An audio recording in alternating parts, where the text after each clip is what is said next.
Hello everyone, and welcome to another episode with Fwipp on the Krypto39 server.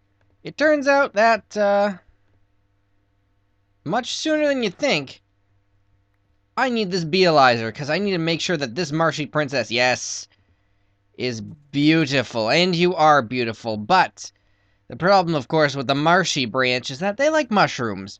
And trying to get an environment which cultivates mushrooms is a lot more difficult than, say, just making this bee like rock or redstone.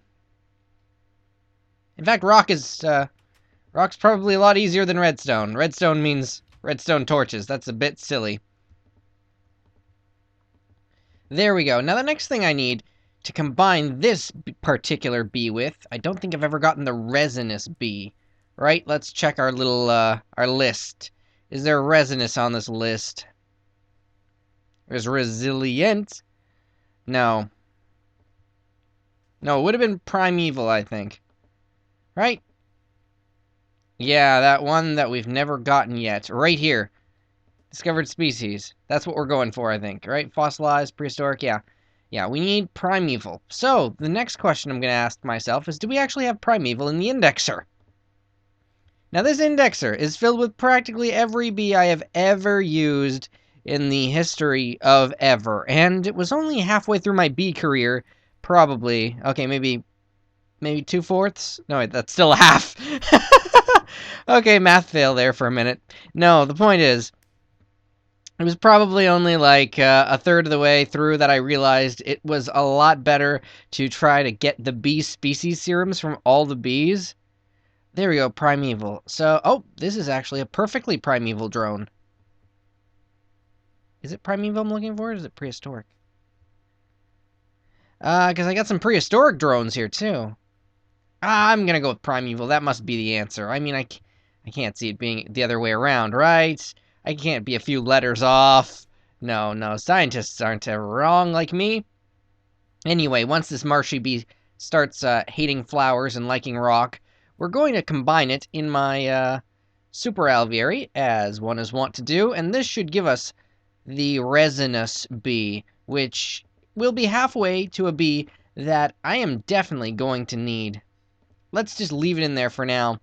As you'll notice, both the mutators are completely filled with uranium. My mutator effectinator. Yep, that's now a patented slogan of my my alveary there. Mutator effectinator. Yes. Thing is, the other half of it is going to be very, very easy and will actually take, actually, to be honest, going to take some bees that I've been using quite a lot in the laboratory. And in fact, it's the reason for those bees is the reason why everything is so monitored right now. I'm talking, of course, about the refined serum. Yes, well, the refined bee, anyway.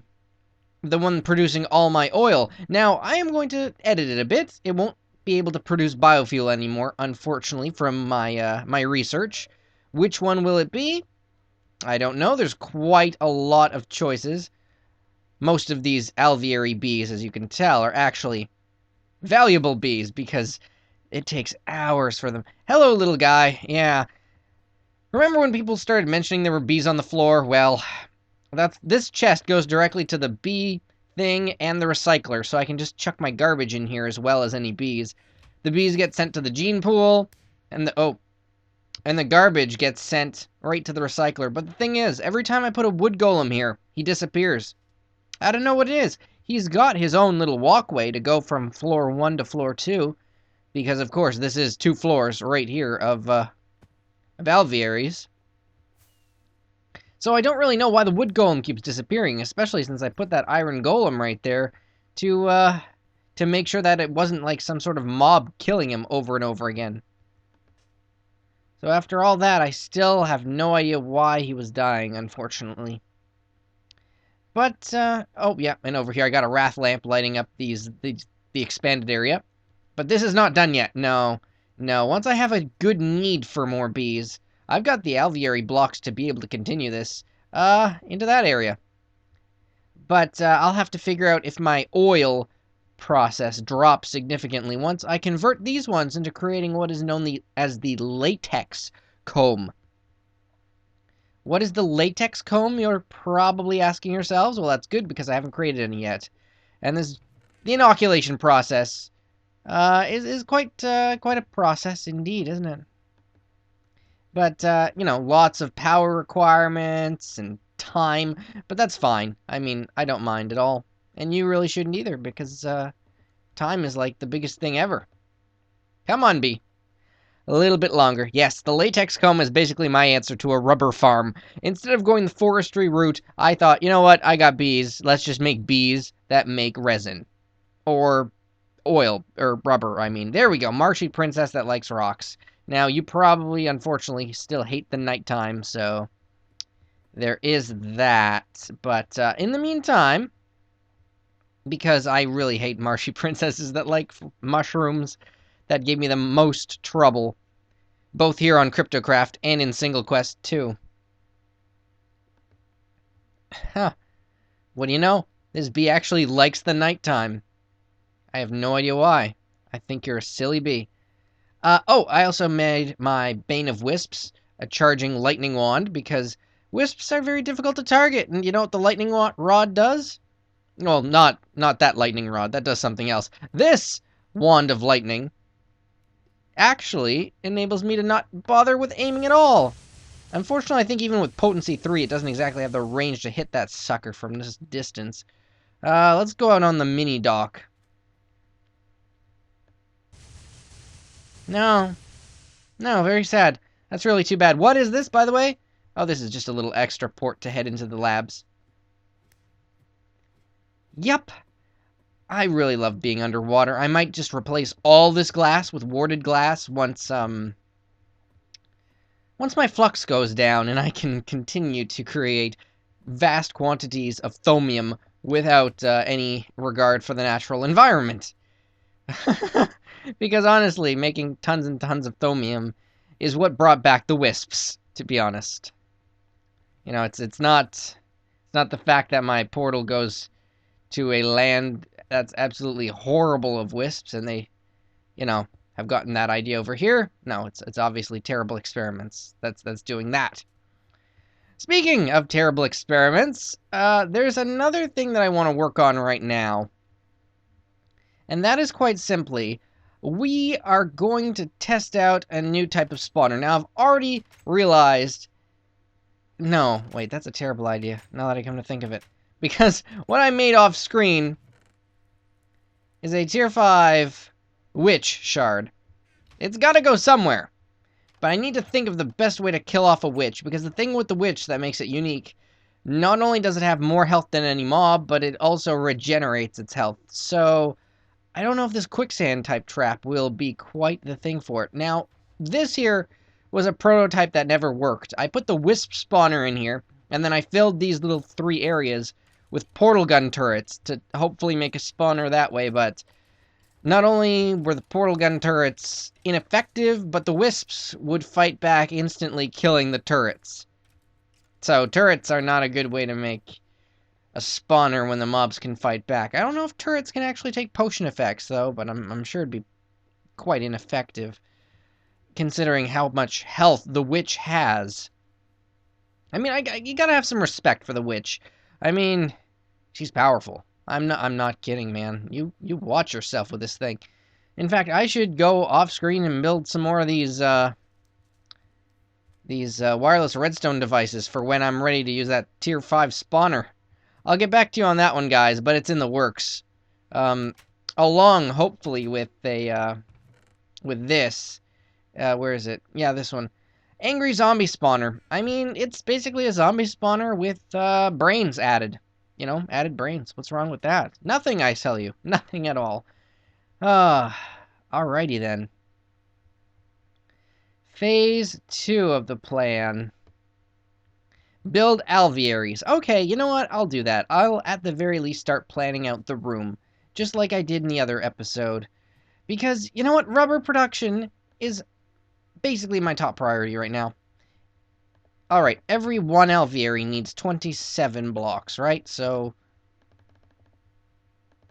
There's actually a fair bit of blocks that I'm gonna need here.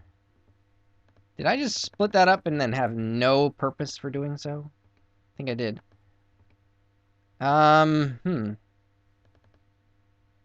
Seems like I can only make 4 more reliably right now. But you know what? That's a heck of a lot, isn't it, for not being prepared?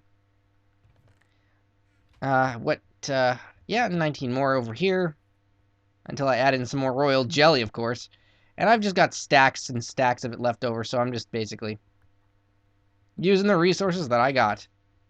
Oh, I grabbed 3 stacks that time. Well, it's all the same, really, isn't it? This little golem would get out of my face. Not to bad talk you, Mr. Golem. I totally understand your role here in the factory. In fact, you're probably one of the more important golems. Making sure that my acid and other weird abilities like the liquid nitrogen gets sorted into the correct liquid tunneling tubes. That's what he does. He puts the oil in the oil refinery. Which, of course, even now is still filled to the brim. So that's why my experiments in oil-refined bees, making rubber instead, should be quite successful. In fact, while we wait for that one to mutate, let's just head down here. I still need a use for this ectoplasm. I think I have a vague idea of something I could build, but I don't know if I exactly have the space for it just yet. Alright, so this entire section of the base, honestly, I don't need this refined drone right now. I will later, but not right now. Okay. You know what I should do? No, I should plot this out before I put in the other things. Okay, point is with this section of the base is it's all within my chunk loader, so that's good. So let's just break a good part of the floor out here, where we're going to want to put in some alvearies, because it's about time that I added this stuff in. If I don't use it, you know, I'm losing it, you know? I hate that slogan, but it's true. You know? You just gotta, like, that kind of logic, you know? You need to use your blocks. The more you have, the more you get better. Everything is a step in the right direction. That's totally not in the right direction at all. Alright, I think I'm experiencing a small amount of block lag. I'm not entirely sure why.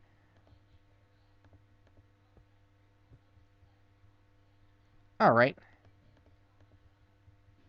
This is looking okay so far. I think I'm probably going to run out of blocks for some reason, even though I plotted it all out. No, there's 4. There we go. Okay, so this is the first one, obviously. And then, of course, the next one would be just across from it. I've thought about forestry rubber farms. I think that's a terrible idea. I'm not really sure what my other alternatives are. That's why I went with the bee route, you know? I think you guys can respect that. Bees are fine. I like bees. You know, they're like friendly little animals that I've got growing in my house that somehow also produce the most resources that I could ever want. Even more so than, like, caving. Which is pretty extreme when you think about it. I mean, you know, every 3 days you've got, what, stacks and stacks of platinum, Fwipp? How does that work? Right? But, okay. So we're going to have the pipe coming up here. Pipe coming up here, so that's 2 in between. Yeah, that's good. In fact, let's just put the next one right next to it. I don't even mind. Smart thing to do would be to do something else, probably. But no, we're just going to set this up right here, because the reason why this part of the base is looking as weird and as hollow as it is because I'm trying to max out my resources. That's kind of the mindset I've got going on. This is the extent that the one chunk loader that I have is going, and I know there's not many people on the server, but I still like to think about the amount of space I should be allotted. You know what I mean? I don't want to just set it to max and then, like, let the server, like, hate me forever. There we go. This really should get more lit up by the time I'm done here. And I should also find a way, maybe, to make it so that I can actually test if the new bees are going to affect the fuel line or not. That's my main concern right now. I'm thinking that I might actually jeopardize this, because although there is an excess of fuel, there isn't that much. I think if I took out the one bee, it would imbalance everything. So I really hope that doesn't end up being what happens. Let's go check on it now. If I succeeded, there is now a new bee species out there next to the alveary, and there is a shortcut to get to it right here. Yes, I put it in the new section. So all we need to do is fly up to the surface, give a nice little quick view out the warded glass. Man, warded glass and water is my favorite combination, I think, as far as this base design goes. That really worked very well in my favor. Alright, so did you mutate yet, bees? Yes, you did. Resinous princess, resinous drone. Okay. Now, what do you actually create? Because this is mossy combs. This is what you created when you are marshy queen. Sure. Right? That's not a problem. In fact, what does the Beealizer say about you guys? You like flowers, and that's it. Very flowery bees, eh? Alright, what I'm going to do right now is probably a little bit silly. But I am going to... I don't need this timber drone in here. I'm going to chuck the resinous bees back in here so they make more resinous bees. In the meantime, I'm going to try to extract the resinous species serum from this one so that I don't have to get resinous drones in the future again. I know, maybe it's not that important, but to me, the beekeeper, the professional beekeeper that I am, according, of course, to this thing, right? Look, I'm a professional beekeeper. I should know what I'm doing. That way I never need to mix that pair again. And it'll be easier, a lot easier. Like, what if the mutation doesn't work the first time? Which, of course, it will, because I'm using an alveary with lots of mutators in it, but you never know. Okay, where the heck is my isolator, anyway? Actually, that's it right there. Okay, so, resinous drone. Have no vials. Have no vials. What a wonderful start of a process. Have no vials. Okay. Where is that? Empty serum vial plan. There you are. Oh, look at that. I'm horribly mal-resourced. That's fine. No, that's not fine. Oh, God. That went horribly wrong. Well, what's one way to really mess up a bit? How about try to pick something up with a chainsaw? Okay, 1 minute. Oh, this is a bad idea. I just wanted to get the barrel back. There it is.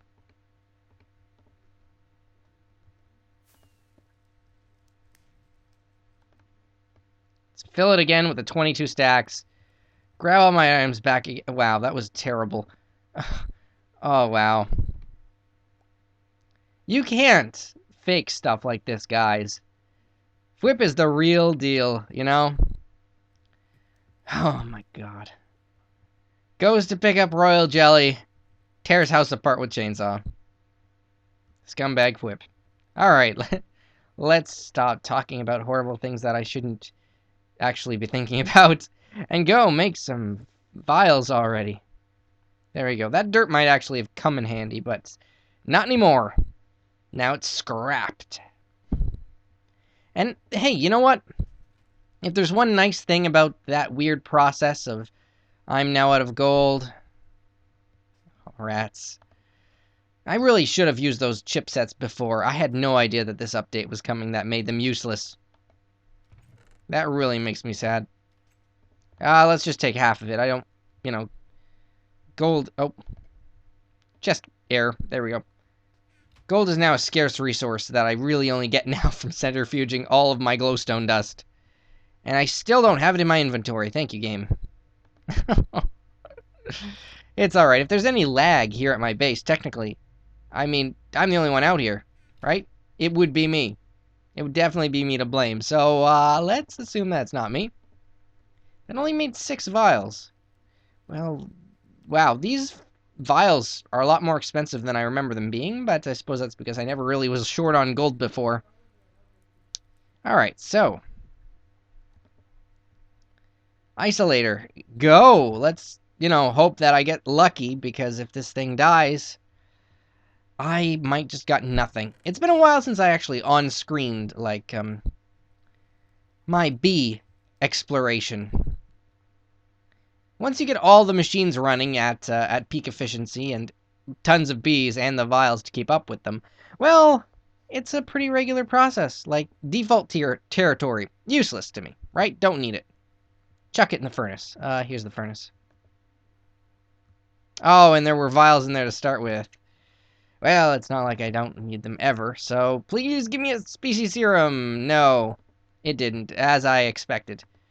So, outside in the alveary, they will be producing more offspring with any luck. I hope so. I should probably pump them full of max fertility just so that I get more chances at the species serum before I mix it up with the refined bees, because you don't like the sunlight. No, you don't. Or rather, the moonlight. One of the two. I'm right somewhere in the universe, even if it's not this particular moment. And that's just fine.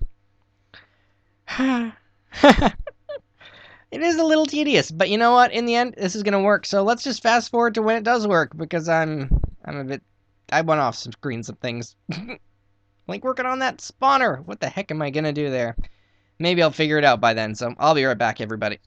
All right. So in conclusion, the elastic bees work out perfectly, and after setting them in there and waiting a few days and telling the appropriate golems what to do with the parts, we've given ourselves about 4 stacks of rubber.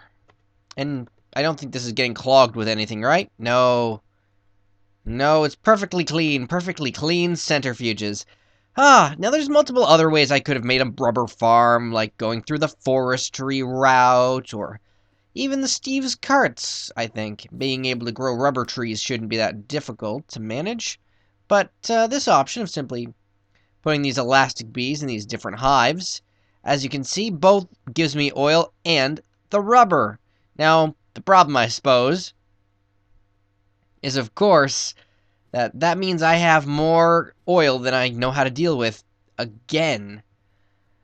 Even after converting some of my refined bees into diamond bees instead, this oil tank here is, well, let's give it a moment to load here.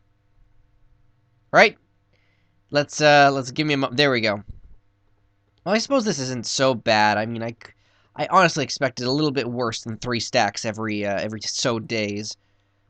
3 stacks is a lot of oil just waiting to be, well, squeezed and processed, I guess. But I can just go chuck in a barrel. Nobody'll mind, right? Yeah, 30 or so odd stacks there. What could possibly go wrong with all this extra stuff? So if you guys have any suggestions on what you think I should build for the next episode, or what I should be working on, or that kind of thing, please let me know in the comments, because so far, so good. I even finally filled in this giant hole with warded glass, thankfully. Now I just need to cover it all in perhaps like warded stone, and then I can reasonably be assured that should the nuclear reactor ever go critical, it probably won't destroy my base, I think. I'm not really sure how nuclear reactions work, honestly.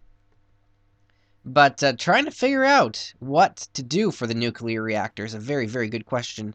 And one reason why this GregTech computer cube is so very important. We just click up here to change the mode to this. Let's load in. No, we don't have any options right now. That's right, every time we change the mode, it changes. So I can... Let's see, if we were using, like, say, 2 quad uranium cells, what would be the best course of action? Could I just grab a whole bunch of, say... Where are they? Ooh, wait a minute. That's an idea. Let's say, instead of this... 1, 2, 3, 1, 2, 3... Let's say we had them in the middle, and then in between them we had one of those iridium neutron reflectors, because they never take any durability damage. Now, if we, say, just added in a bunch of heat vents, like, say, advanced ones all over the place, just like this, and then just said, start the process, would it work? I don't know. That's a fairly good question, isn't it? Oh, okay, so it works for 56 seconds and then maybe has issues where it destroys all of the advanced heat vents except these two because these aren't actually cooling anything. Haha, yeah. So yeah, I understand. Component heat vents though are pretty good. I think those basically drain heat from the component pieces, which is precisely what we want them to do. Let's say, for example, we had a bunch of them around here. Would that be enough with the advanced heat vents in these sections? Right? If we save it, and then we begin, we see that after 65 seconds, the reactor blows up with an explosion power of 25. I don't know how that equals out, but evidently this is not a good setup. Maybe if we took these out, and these ones, and we turned them into heat exchangers. Component heat exchangers? What is the difference between a heat exchanger and a component heat exchanger? That would be my big question there. Is there a way to make a safe quad uranium thingamajig that works without blowing up? It would be my good question there. I mean, these things cost diamonds, but I'm willing to try anything if it means the reactor is stable. Let's try saving this. What does this do? Okay, so after 818 seconds, it blows up the left side and explodes with, again, a reactor power of 25, because the explosion power is based on... yeah. Okay, let's load. So what is it missing? Maybe more cooling, I guess? Maybe more component heat exchangers? Could that be it? Component heat vents. Oops. No. Could it be just a bunch more of these that would do? I really, really don't know anything about nuclear reactors, guys. But I'm guessing that the more parts you add, the luckier you get if it doesn't explode. How does that even look? Save that and go. So, as we can see with a setup like this, it hasn't exploded.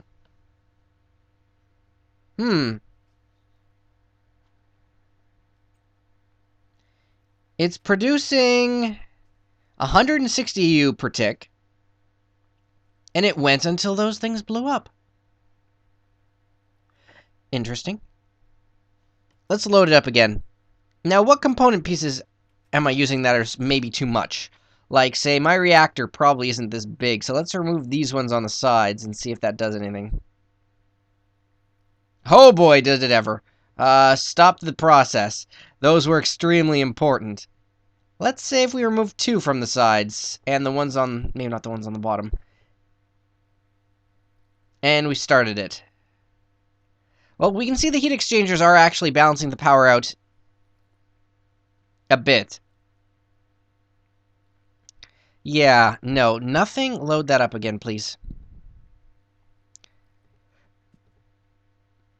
And begin the reaction.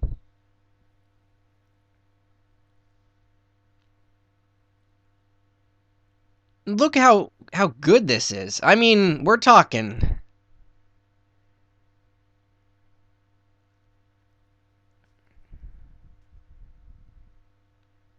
16 advanced heat vents.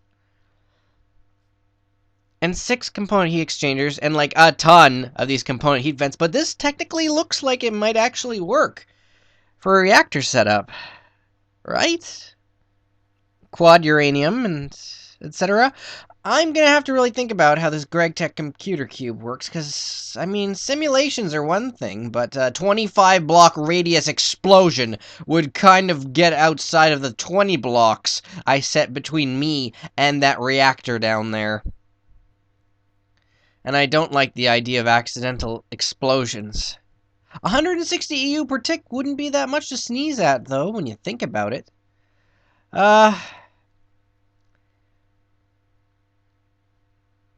Wait a minute. How do I know that it didn't blow up? Runtime, this many. Explosion power of 9. Does that mean it blew up? As soon as the, uranium depleted? How do I know all the other components are there? In fact, these didn't take any damage at all. These ones on the right side. Why is that? Load that up again. Everything should be exactly the same on each side, so why is it reacting differently? That's a fairly good question, I would say. I mean, look. How are these taking less damage than these? I guess the heat exchangers are just doing such a good job. Okay, the explosion power is constant. It only goes down once they've depleted, and apparently near depleted uranium spells only cause 9. Interesting. I'm going to have to keep thinking about this and about what resource costs some of these things actually have. Like, let's look that up really briefly here. Component heat exchanger, or component heat vent, is just a regular heat vent and more tin, so that's very cheap. That's not a problem at all. Heat exchanger is just, oh, that's a lot of gold. Haha, And of course the advanced heat vents that I was thinking of using, 8 of those, each take a diamond and a lot of these, and these themselves are just refined iron or aluminum plates. Might actually want to use aluminum plates based on how much iron I might or might not have. Honestly, I could cook some up, just in preparation. My iron bees have been working the whole time, and I haven't exactly looked into what they've been producing for me. Let's have a look at the chests here. Ruby bees, yep, pretty intense. Titanium bees, doing good. Diamond bees, yeah, whatever. Coal, as kind of a byproduct from the diamond bees, looking good. Iron. Hoo boy, look at this. 1, 2, 3, 4 stacks. I'll go pump those into, and the zinc, of course. Looking good. What to do with zinc? I don't know, it's a pretty block though, so might as well. Alright, so we'll chuck all of this iron dust into our powered furnace in preparation for the vast amount of refined iron I'm going to need, because that's going to be intense, isn't it? In fact, let's cook up this last stack after all the iron's done, just to be on the safe side. In the meantime, since I don't exactly need any more iridium right now, I won't bother centrifuging anything else. Let's see here. Could crunch up the iridium nuggets, but I think what would probably be better than that would be grabbing the glowstone and throwing that through the centrifuge, because, yeah, it gives you helium. Helium's a good way to make overclockers, if I'm into that, and yeah, I like overclockers. But the deal is, you can turn it into basically 32 gold dust, and gold is something I am basically almost out of, and I'm not going back to the factory for gold. We're gonna have to make it ourselves, and I don't really want gold bees. They suck, I think. They're silly. I'd have to add in a new thing on the register. Oh, come on. It would not be fun. Anyways, thanks for watching, guys. This has been Fwipp. First world problems of lots of iridium and no gold. I'm a funny guy, aren't I? Thanks for watching, and I will see you all next time. Ciao!